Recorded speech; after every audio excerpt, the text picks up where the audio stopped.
क्या 2022 में यूपी में होगी समाजवादी की वापसी? क्या 2022 में अखिलेश की होगी बल्ले बल्ले? क्या यूपी में दौड़ेगी अखिलेश की साइकिल? क्या 2022 में योगी को नकार देगी यूपी की जनता? क्या 2022 में अखिलेश होंगे सीएम? ये सवाल उठाती है उत्तर प्रदेश की वो भोली भाली जनता जो सरकार से नाराज हो चुकी है। बताया जा रहा है कि उत्तर प्रदेश में अब फेरबदल की खबरें सामने आने लगी है। तो बता दें 2022 विधानसभा चुनाव के लिए सोशल मीडिया पर एक बड़ा सर्वे किया गया, जिस सर्वे के अनुसार उत्तर प्रदेश की सरकार बदलती नजर आ रही है।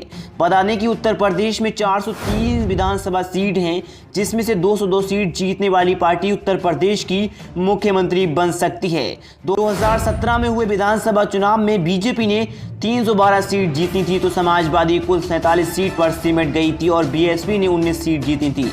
अब लगने लगा है कि उत्तर प्रदेश की सरकार में फेरबदल होने वाला है। इस सर्वे में हर एक विधानसभा सीट का सर्वे किया गया। बात करते हैं पहली विधानसभा सीट महाराजगंज की, जहां पर कुल 5 विधानसभा सीटें, जिसमें से समाजवादी पार्टी को 3, बीजेपी को 1 और बहुजन को 1 सीट मिलती नजर आ रही है। यहाँ पर कांग्रेस का सुपड़ा साफ होता नजर आ रहा है। तो बात करते हैं अगली विधानसभा सीट महोबा में। महोबा में कुल 2 विधानसभा सीटें, जिसमें से बीजेपी को 1 और एसपी को 1 सीट मिल रही है और कांग्रेस और बहुजन का खाता भी नहीं खुल रहा है।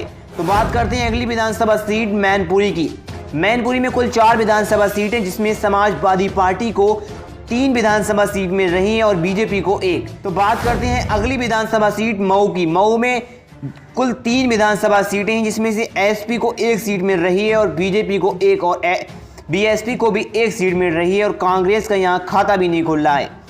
तो बात करते हैं अगली विधानसभा सीट मेरठ की। मेरठ में कुल 6 विधानसभा सीटें, जहां पर समाजवादी पार्टी को 4 विधानसभा सीट मिल रही है और बीजेपी को 1 और बीएसपी को भी 1 मिल रही है और कांग्रेस का सुपड़ा साफ होता नजर आ रहा है।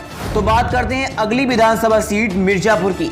मिर्जापुर में कुल 5 विधानसभा सीटें, जिसमें से समाजवादी पार्टी को 3 विधानसभा सीट मिल रही है, बीजेपी को 1, बीएसपी को भी 1 और कांग्रेस का सुपड़ा साफ होता नजर आ रहा है। करते हैं अगली विधानसभा सीट मुरादाबाद का। मुरादाबाद में कुल 6 विधानसभा सीटें, जहां पर समाजवादी पार्टी को 4, बीएसपी को 1 और बीजेपी को 1 सीट मिल रही है और कांग्रेस का खाता भी नहीं खुल रहा है। बात करते हैं अगली विधानसभा सीट मुजफ्फरनगर में। मुजफ्फरनगर में कुल 6 विधानसभा सीटें, जहां पर समाजवादी पार्टी को 4 विधानसभा सीट, बीजेपी को 1 और बीएसपी को 1, कांग्रेस को 0। तो बात करते हैं अगली विधानसभा सीट पीलीभीत का। यहां पर कुल 4 विधानसभा सीटें, जिसमें समाजवादी पार्टी को 1, बीएसपी को 1 और कांग्रेस को 1 और बीजेपी को 1 सीट मिलती नजर आ रही है। तो वहीं बात करते हैं अगली विधानसभा सीट प्रतापगढ़ का, जहां पर कुल 7 विधानसभा सीटें हैं, जहां पर समाजवादी पार्टी को 3 विधानसभा सीट मिल रही है और बीजेपी को 2, बीएसपी को 1, कांग्रेस को 1 सीट मिलती नजर आ रही है। तो बात करते हैं अगली विधानसभा सीट रायबरेली की, जहां पर कुल 6 विधानसभा सीटें, जिसमें समाजवादी पार्टी को 6 विधानसभा सीटें पूरी मिल रही हैं और बीजेपी, बीएसपी और कांग्रेस को 0 सीट मिलती नजर आ रही है। तो बात करते हैं अगली विधानसभा सीट रामपुर का, जहां पर कुल 5 विधानसभा सीटें, जहां पर 1 बीजेपी को मिल रही है और 4 विधानसभा सीट समाजवादी पार्टी के खाते में जाती नजर आ रही है। तो बात करते हैं अगली विधानसभा सीट सहारनपुर की, जहां पर कुल 7 विधानसभा सीटें हैं, जहां पर समाजवादी पार्टी को 5, बीएसपी को 1 और बीजेपी को 1, कांग्रेस 0। तो वहीं बात करते हैं एक और विधानसभा सीट संभल की, जहां पर कुल 4 विधानसभा सीटें हैं, समाजवादी पार्टी को कुल 4 सीटें मिल रही हैं और बीजेपी को 0, बीएसपी 0 और कांग्रेस को 0। तो वहीं बात करते हैं अगली विधानसभा सीट संत कबीर नगर, जहां पर कुल 3 विधानसभा सीटें हैं, जहां पर बीजेपी को 1 सीट मिलती नजर आ रही है और एसपी को 2